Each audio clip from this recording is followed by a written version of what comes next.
Hello बच्चों, welcome to Saumya maths classroom. आप सब कैसे हैं? कमेंट सेक्शन में ज़रूर बताइएगा।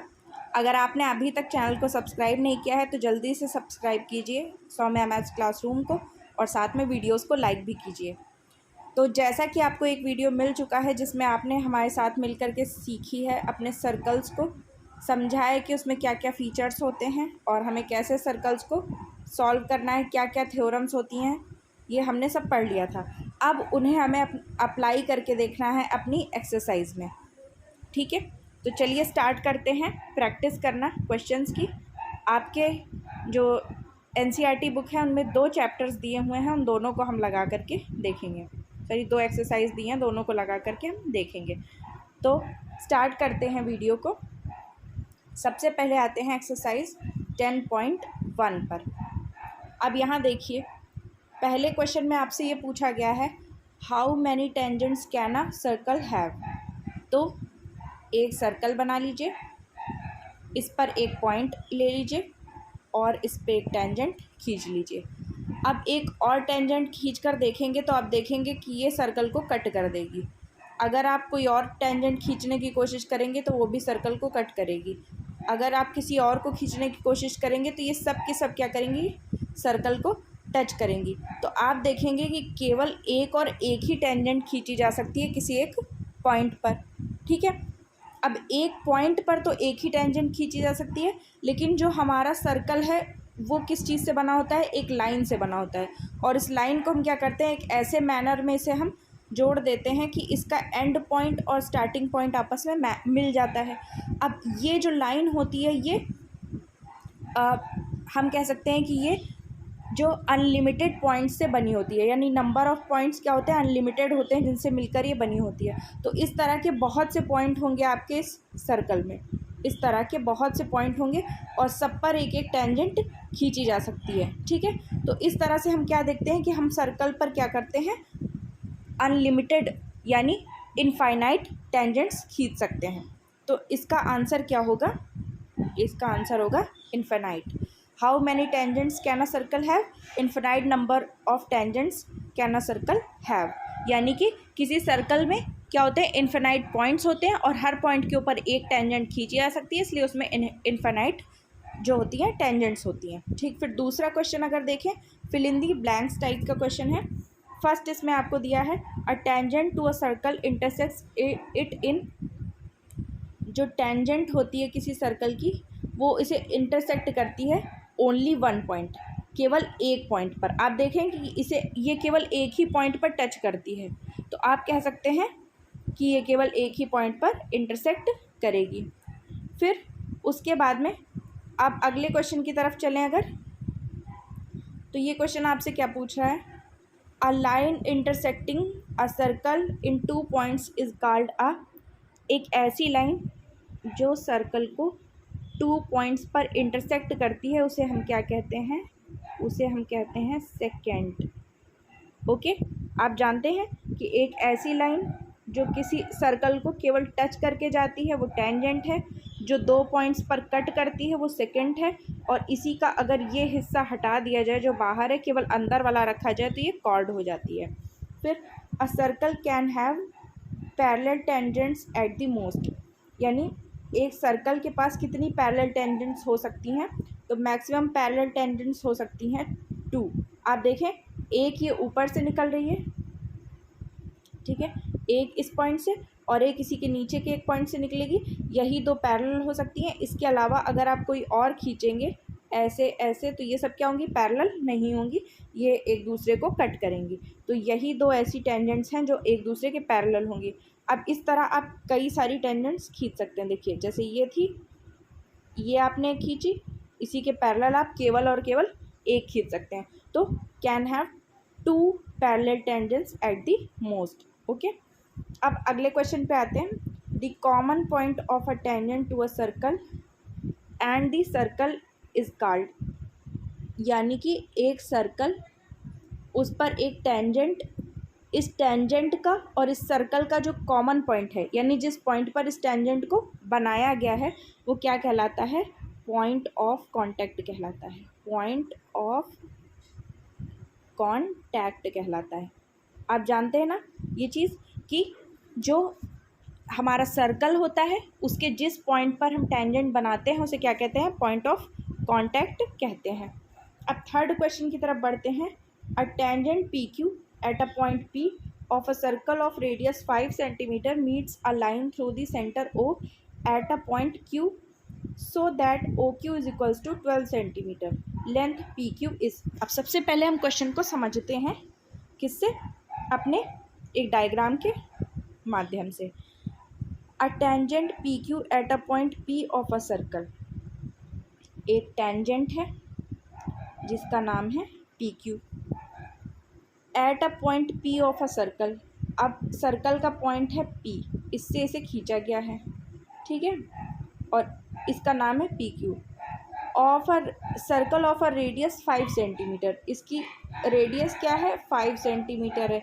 Meets a line through the centre O, ठीक है, इससे ये क्या है, एक लाइन खींच दी गई है जो मिला रही है सेंटर ओ को पी से at point Q, so that O से क्यू को मिलाने वाली एक लाइन खींची गई है, so that O Q is equal to 12 centimetre. Length P Q is, यानी यहाँ से यहाँ तक की लेंथ क्या होगी। अब हमने यहाँ पे डायग्राम समझ लिया, अब हम फ्रेश डायग्राम बनाते हैं नेक्स्ट पेज पर और उस क्वेश्चन को समझते हैं। यानी कि आपके पास एक सर्कल है, उसका सेंटर ओ है, आपके पास एक टेंजेंट है, टेंजेंट जिस पॉइंट से खींची गई है वो सर्कल और टेंजेंट का जो पॉइंट ऑफ कांटेक्ट है उसका नाम है पी, और आगे का हिस्सा इसका क्यू है, तो हम इसे क्या कह सकते हैं, टेंजेंट पी क्यू कह सकते हैं। अगर इतने हिस्से को हम मिटा दें तो इस टेंजेंट का नाम क्या है, पी क्यू है, ठीक है।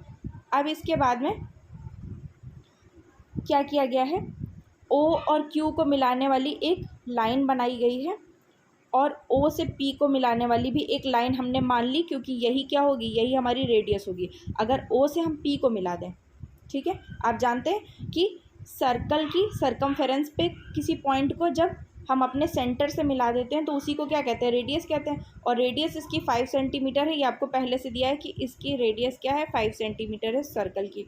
साथ में ओ क्यू की लेंथ आपको दे दी गई है, कितनी है, दी हुई 12 सेंटीमीटर। तो अब आपको बताना है कि पी क्यू क्या होगा, ठीक है। तो हम जानते हैं कि एक टाइप का ट्रायंगल बन गया है, ये है पी, ये है क्यू और ये है ओ।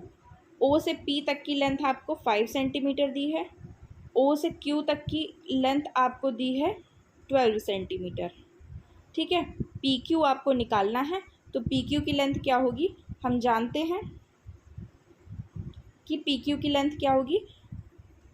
अब यहाँ पे हम पाइथागोरस प्रमेय लगाएंगे, ठीक है, पाइथागोरियन थ्योरम, पाइथागोरस थ्योरम लगाएंगे हम यहाँ पे। तो आप पाइथागोरस थ्योरम जानते होंगे, क्या होगा, O Q square is equals to O P square plus P Q square, और ये रख के आप अपना आंसर निकाल सकते हैं, ठीक। अब इसमें हम रखते हैं इस क्वेश्चन में इसको, और फिर आंसर निकाल करके देखते हैं। अब सबसे पहले ओ पी का स्क्वायर करेंगे, 5 का स्क्वायर होता है 25 प्लस, फिर ओ क्यू का स्क्वायर करेंगे, 12 का स्क्वायर होता है 144, और उसका अंडर रूट जब करेंगे तो आ जाएगी इसकी value, under root 5 + 4 is equal to 9, 1 + 2 is equal to 6, sorry 4 + 2 is equal to 6 and 1, तो अंडर रूट 169 की वैल्यू क्या हो जाएगी, 13। सॉरी, यहाँ पे हमें करना था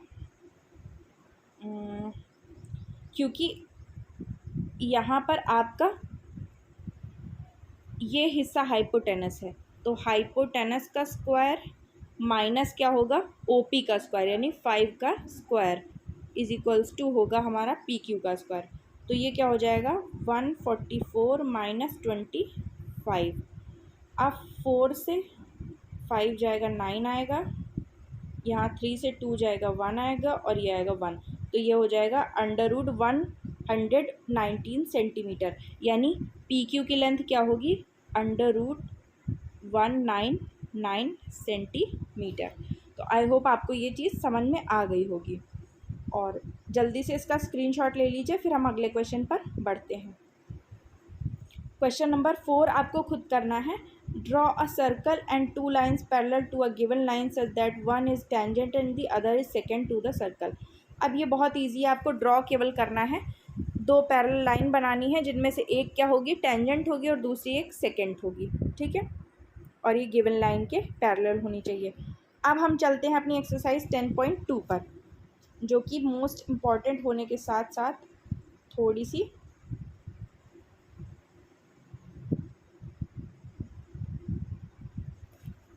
डिफ़िकल्ट भी रहेगी 10.1 की तुलना में, ठीक है। अब इन question 1 to 3 choose the correct option and give justification, ठीक है। करेक्ट ऑप्शन के साथ साथ आपको जस्टिफाई भी करना है अपने आंसर को। From a point Q the length of the tangent to a circle is 24 centimetre and the distance Q from the centre is 25 centimetre. The radius of the circle is. अब ये बिल्कुल जैसा अभी क्वेश्चन मैंने आपको बताया है, सेम उसी तरह का क्वेश्चन है। चलिए स्टार्ट करते हैं इसको। देखिए, tangent to a circle 24 centimetre length की है और Q from the centre is 25 centimetre. अब सेम उसी तरीके हम इसे समझना स्टार्ट करते हैं। यहाँ पर भी आपके पास एक सर्कल है, एक टेंजेंट है, ठीक है, सॉरी, एक आउटर पॉइंट है Q, इससे एक टेंजेंट खींची गई है PQ, इसकी लेंथ आपको दी है 25 सेंटीमीटर। और जो आपका सेंटर से जो यहाँ तक जाएगी लाइन, इसी को हम क्या कहेंगे, इसी को हम कहेंगे स्मॉल r, जिसे हम कहेंगे रेडियस। और रेडियस क्या दी है 24 सेंटीमीटर आपको दी हुई है। अब अगर हम यहाँ से जो हमारा सेंटर है O, उससे Q को मिला दें तो ये लाइन हो जाएगी OQ। अब इसकी लेंथ आपको, आप देख रहे हैं, पाइथागोरस थ्योरम से मिल जाएगी। सेम वैसा ही क्वेश्चन है, ये हो गया 25, ये हो गया 24, ये वाली लेंथ आपको निकालनी है। आप आराम से इसमें पाइथागोरस थ्योरम लगा करके इसे निकाल सकते हैं, ठीक है। अब इसके लिए आपको क्या करना है, इसमें आपको बेस निकालना है। इसमें आपको हाइपोटेनस दिया हुआ है और साथ में दिया हुआ है आपको हाइट, या आप इसे क्या कह सकते हैं, परपेंडिकुलर। तो इसके लिए आप क्या करेंगे, बेस निकालना है, तो base is equals to under root hypotenuse square minus क्या हो जाएगा, परपेंडिकुलर स्क्वायर। और इसमें रख करके आप आराम से इसे निकाल सकते हैं। तो आई होप आपको ये क्वेश्चन आ जाएगा और आप इसे आसानी से सॉल्व कर लेंगे। अगर आपको ना आए समझ में तो आप इसे कमेंट सेक्शन में पूछ सकते हैं।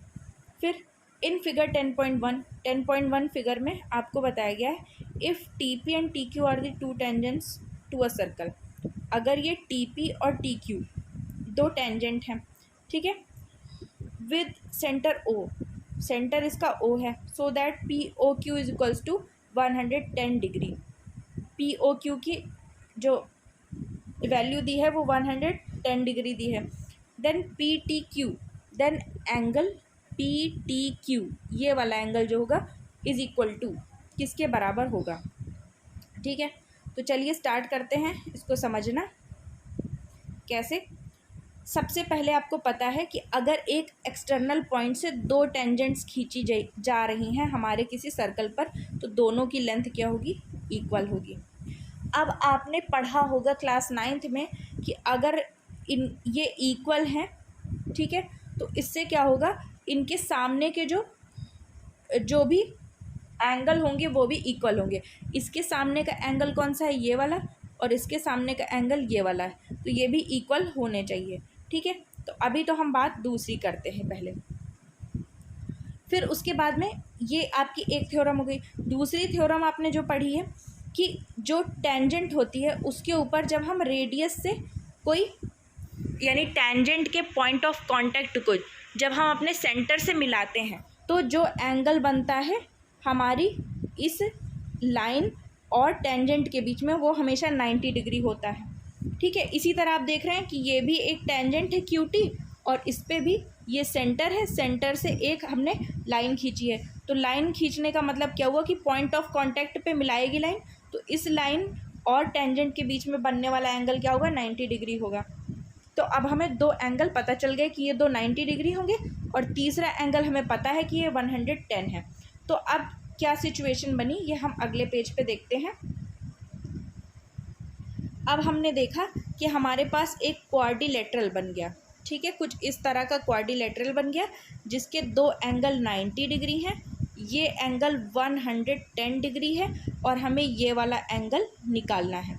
तो हम जानते हैं कि क्वाड्रिलेटरल में आपने क्लास 9th में पढ़ा होगा कि जो चारों एंगल्स होते हैं इनका सम क्या होना चाहिए, 360 डिग्री के इक्वल होना चाहिए और इसी से हम इसे निकाल सकते हैं। अब कैसे, पहला हमारा एंगल है 110 डिग्री का, दूसरा हमारा एंगल है 90 डिग्री का, तीसरा हमारा एंगल है 90 डिग्री का, ठीक है।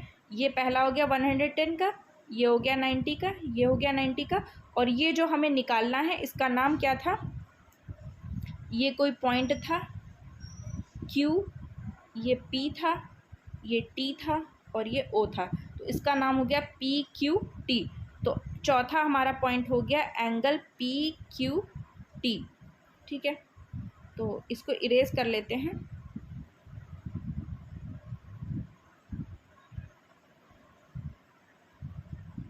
जल्दी से, और इसके बाद में हम क्या करेंगे, इन चारों एंगल्स को जोड़ करके हमको 360 के इक्वल दिखाना होगा। तो जल्दी से पूरा ही इरेज कर लेते हैं और इसके बाद में हम सॉल्व करेंगे। तो सबसे पहला हमें एंगल कौन सा निकालना है, एंगल PQT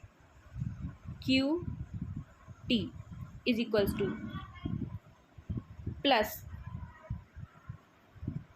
प्लस, ठीक है, एक एंगल है 110 डिग्री का, अगला एंगल है 90 डिग्री का, उसके बाद वाला एंगल भी है 90 डिग्री का। अब सॉल्व कीजिए, एंगल PQT प्लस, और ये इक्वल टू किसके होंगे, 360 डिग्री के बराबर होंगे, प्लस। अब इन सबको ऐड करेंगे तो 0 9 9 18, 18 प्लस 1 19 एंड 1 290 आएगा, और इज इक्वल्स टू ये किसके होगा, 360 डिग्री के।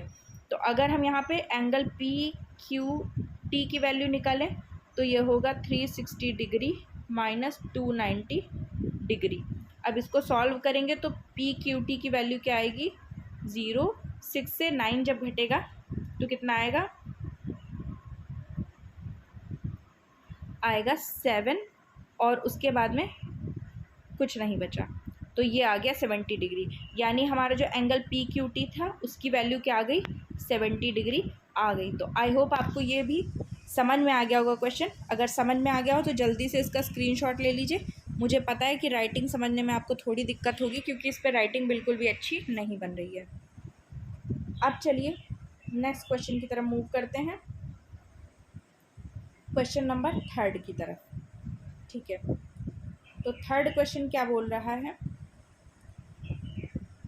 if tangents PA and PB from a point P to a circle with center O are inclined to each other at angles 80 then POK is equal to, ठीक है। देखते हैं, if tangents PA and PB, अब देखिए जो tangents है PA and PB इनमें एक पॉइंट कॉमन है P, तो इसका मतलब है कि एक सर्कल होगा, सर्कल का कोई एक्सटर्नल पॉइंट होगा P, उसी से ये दोनों टेंजेंट्स खींची गई होंगी, जो एक पॉइंट ऑफ कांटेक्ट का नाम A होगा, दूसरे का नाम B होगा।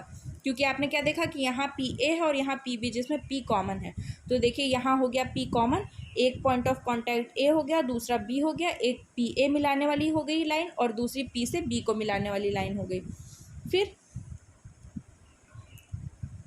A circle with centre O, अब इसका सेंटर क्या हो गया, O हो गया।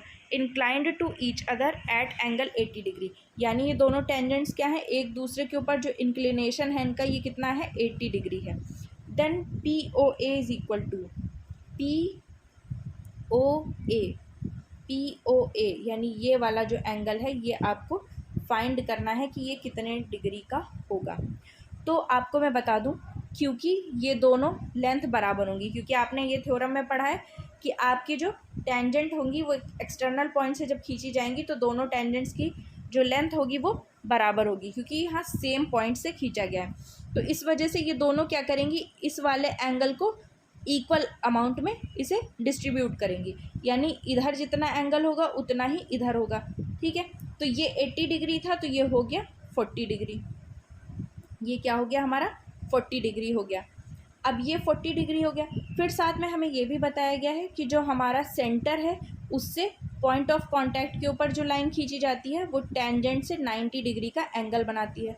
तो एक तरफ का एंगल क्या हो गया 90 डिग्री हो गया, इधर वाला एंगल क्या हो गया 40 डिग्री हो गया।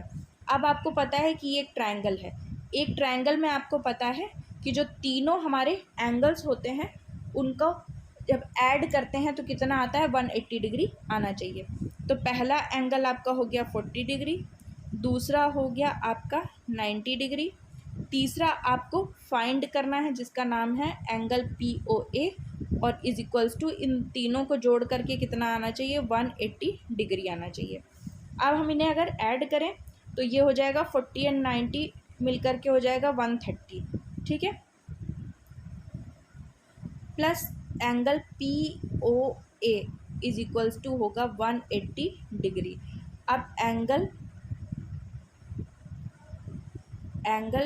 POA is equals to 180 degree minus 130 degree होगा, और इसकी वैल्यू क्या आएगी 50 डिग्री के बराबर आएगी। तो यानी ये हमारा एंगल कितना होगा 50 डिग्री का एंगल होगा, ये वाला जिसका नाम क्या है POA है। ठीक है, तो आई होप आपको समझ में आ गया होगा। इसका भी आप जल्दी से स्क्रीनशॉट ले सकते हैं, अगर समझ में ना आए तो आप इसे कमेंट सेक्शन में एक बार फिर से पूछ सकते हैं। Prove that the tangents drawn at the ends of a diameter of a circle are parallel। तो ये आपको प्रूव करना है, बहुत ही अच्छा क्वेश्चन है। ओ सॉरी, ये मैंने अभी अभी आपसे बताया था कि किसी सर्कल पर हम दो ही पैरेलल टेंजेंट्स को खींच सकते हैं। ठीक है, दो ही पॉसिबल पैरेलल टेंजेंट्स खींची जा सकती हैं किसी सर्कल पर। अब ये वाली लाइन है, ये इसके पैरेलल है और इसके ये पैरेलल है। अब इसके अलावा कोई और लाइन ऐसी नहीं बनाई जा सकती जो दोनों आपस में पैरेलल हो। ठीक है, अब इसे हम कैसे प्रूव करेंगे। ये हमारे सर्कल का सेंटर है O, यहाँ से एक टेंजेंट जा रही है, यहाँ से दूसरी टेंजेंट जा रही है। अब हमारे पास एक थ्योरम है जिसे हम थ्योरम 1 कहते हैं। यहाँ पे मान लीजिए पॉइंट ऑफ कांटेक्ट A है और यहाँ पे पॉइंट ऑफ कांटेक्ट B है। मान लिया इस टेंजेंट का नाम MN है और इसका नाम PQ है। ठीक है, पॉइंट ऑफ कांटेक्ट A है और पॉइंट ऑफ कांटेक्ट B है। ठीक है, अब हम जानते हैं कि सेंटर से जब हम यहाँ पर एक लाइन डालेंगे पॉइंट ऑफ कांटेक्ट पे तो ये हमारी टेंजेंट पे 90 डिग्री का एंगल बनाएगी, और सेंटर से जब हम दूसरी वाली टेंजेंट के पॉइंट ऑफ कांटेक्ट पे एंगल डालेंगे लाइन डालेंगे तो ये भी 90 डिग्री का एंगल बनाएगी। अब क्योंकि इनके बीच का एंगल आप देख रहे हैं क्या है 90 डिग्री है, तो इसका मतलब क्या है यहाँ पर इस लाइन के से भी ये 90 डिग्री पर जा रही है और इस लाइन के ये भी 90 डिग्री पर जा रही है। तो इसका क्या मतलब हुआ, अगर दोनों एक ही लाइन के परपेंडिकुलर हैं तो इसका मतलब है दोनों आपस में क्या है पैरेलल है। अब आप कैसे लिख सकते हैं इसको, since MAN line MAN is perpendicular on line OA। ठीक है, and line PBQ is perpendicular on line OB, या OB ना लिखिए, इसे AOB लिखिए। इस वाली को आप लिख सकते हैं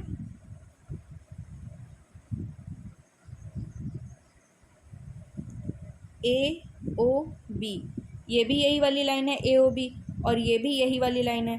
ठीक है, तो जब दोनों एक दूसरे के ऊपर परपेंडिकुलर हैं तो इसका मतलब क्या है, line MAN is perpendicular to line PBQ, और बस यही हो गया, हैंस प्रूव्ड। आई होप आपको ये भी समझ में आ गया होगा। एक बार हम फिर से देख लेते हैं जल्दी से। ये हमारा सर्कल है, सर्कल के ऊपर ये हमारी लाइंस जा रही हैं। इस लाइन में एक का हमने नाम रख लिया ए बी दूसरे का रख लिया,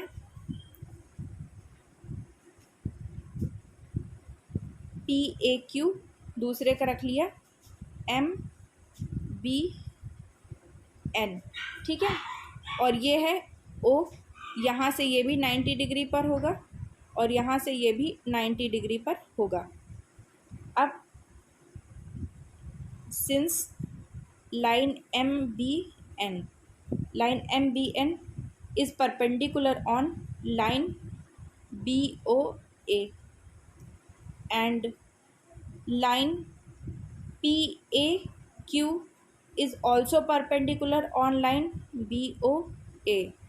It means line MBN is parallel to line PAQ. Hence proved. Okay. अब चलते हैं अगले क्वेश्चन की तरफ, जो है हमारा क्वेश्चन नंबर 5।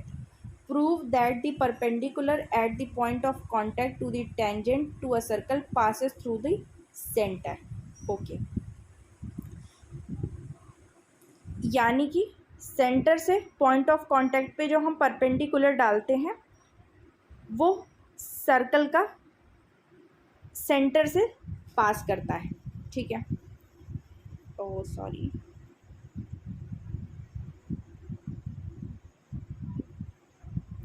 अब मुझे ऐसा लगता है कि आप इसे प्रूव कर लेंगे।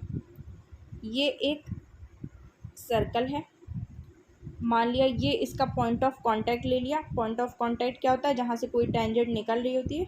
इस टेंजेंट का नाम हमने रख लिया ए बी और मान लिया पॉइंट ऑफ कांटेक्ट का नाम है पी और सेंटर का सर्कल का सेंटर जो है वो है ओ। अब हमने ये मान लिया कि ये जो यहाँ पे हमने ये नहीं माना कि यहाँ से सेंटर से हमने इस लाइन को डाला है, ठीक है, क्योंकि आपको यही तो दिखाना है कि ये सेंटर से आ रही है। हमने मान लिया कि सिंपली ये ए पी बी के ऊपर हमने क्या किया है, एक 90 डिग्री का परपेंडिकुलर डाला है, यानी हमने एक परपेंडिकुलर खींचा है और उस परपेंडिकुलर का नाम क्या है, ओ पी है। अब हमें ये प्रूफ करना है कि ये सेंटर से ही जाएगा।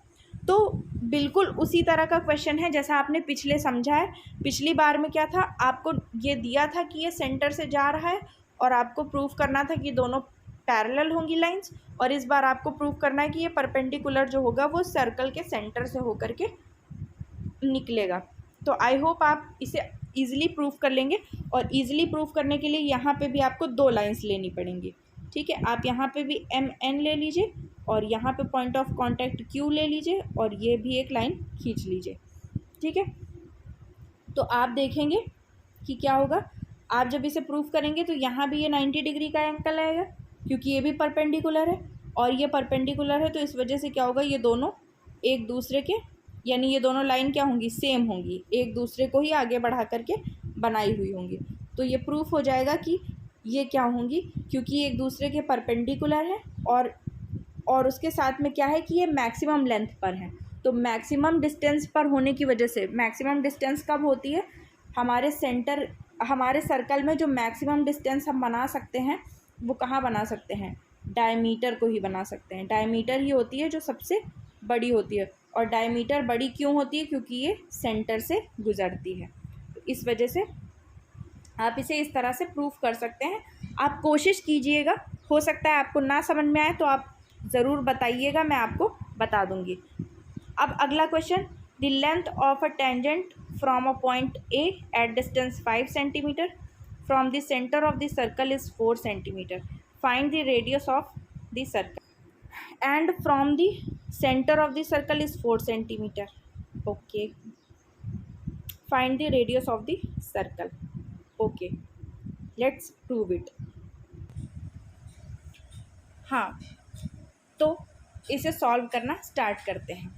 Length of a tangent from a point A at distance 5 centimetre from the centre, यानी ये आपका सर्कल है, इससे 5 सेंटीमीटर की लेंथ पर कोई पॉइंट है, ठीक है। एक पॉइंट है आपका जिसका नाम है ए, तो ये हो गया 5 centimetre. And length from the centre of the circle is 4 centimetre, यानी टेंजेंट की लेंथ क्या है, 4 सेंटीमीटर है। अब इसको ध्यान से समझिए। Length of the tangent is 4 centimetre and the point की डिस्टेंस क्या है 5 centimetre. Find the radius of the circle. तो अब ये आपको 5 मिल गया है, ये आपको 4 मिल गया है और ये आपको निकालना है। तो आप जानते हैं कि कोई जो ट्रायंगल होता है उसमें जो सबसे बड़ी लेंथ होती है वो उसका हाइपोटेनस होती है। उसके बाद वाले में आप चाहे जिसको बेस मान लें और चाहे जिसको परपेंडिकुलर मान सकते हैं। तो इसको आप हाइपोटेनस मान लीजिएगा, इसे आप चाहे बेस मान लीजिए चाहे परपेंडिकुलर, और अगले को आप निकाल सकते हैं। तो क्या हो जाएगा, ये हो जाएगा 5 का स्क्वायर माइनस 4 का स्क्वायर, और उसका जब आप अंडर रूट करेंगे तो अब आपको ये रेडियस ऑफ सर्कल मिल जाएगी, जो क्या होगी 25 minus 16 is equals to 9 is equals to under root 9 आएगा इज इक्वल टू 3, यानी कि रेडियस ऑफ द सर्कल क्या होगी 3 सेंटीमीटर होगी। ठीक है, बहुत ही इजी क्वेश्चन था। अब क्वेश्चन नंबर 7 आपका बचा है। आई होप शायद ये लास्ट क्वेश्चन है आपके इस चैप्टर का। नहीं अभी और हैं 8, 9 और अभी बहुत सारे क्वेश्चन हैं। तो आई होप आपको क्लास अच्छी लगी होगी।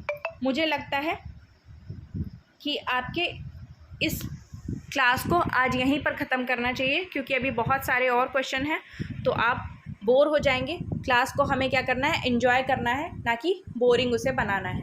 तो क्लास को ज़्यादा से ज़्यादा शेयर करें अपने फ्रेंड्स के बीच में, और ज़्यादा से ज़्यादा इसे चैनल को सब्सक्राइब करें। फिर अगली क्लास में हम क्या करेंगे, क्वेश्चन नंबर 7 से लेकर के आगे तक के जितने क्वेश्चन हैं उन्हें कंप्लीट करने की कोशिश करेंगे। तो तब तक के लिए थैंक यू।